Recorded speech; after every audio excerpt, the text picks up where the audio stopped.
Eric, I want to ask you directly, in this right to be forgotten, when you have a private company making the decision, and at the insistence of the government, it must keep it secret. The cases we hear about are happenstance. How does that evolution take place? Let's look. Can you defer to Paul? Yes. Paul Niemitz. Well, I mean, these decisions have taken place since decades in normal press law in Europe, because before the Google case, as I explained to you, we had the right to deletion, and, for example, newspapers, they have to make on a daily basis a decision: do we publish something or not? And if they get a request, for example, to correct or to take down from a website some information, they have to make this decision. So it's true that if you only read this one judgment, and that's normal in the law, you don't understand what these criteria mean.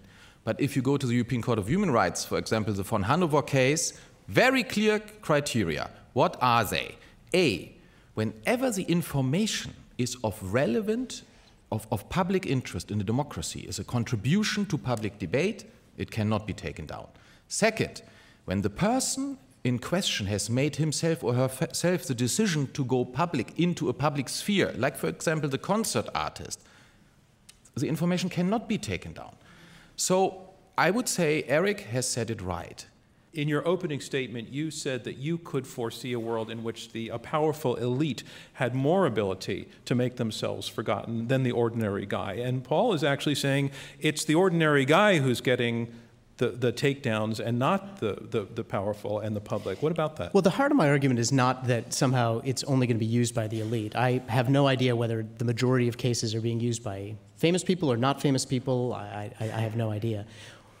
My point is that this right is, in my judgment, a typical kind of like EU elite construction dressed up as a privacy right, but in fact designed to allow the well-connected, the politicians, the business people to suppress embarrassing facts about their past. Why do you think that?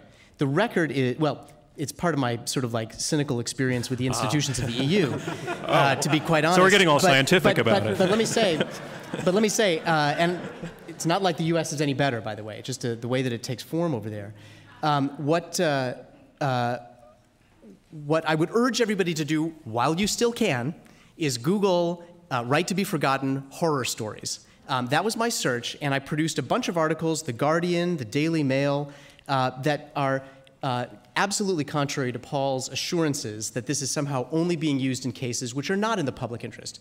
Footnote: what is in the public interest, of course, depends on who you ask. So, for example, there's a story, I'm just taking one at random here, where a Scottish Premier League referee named Dougie MacDonald, there was an article from 2010 about how he was found to have lied about a penalty call that he made in a Celtics versus Dundee United match, the backlash to which prompted his resignation. That story is now subject to the European right to be forgotten. Well, there goes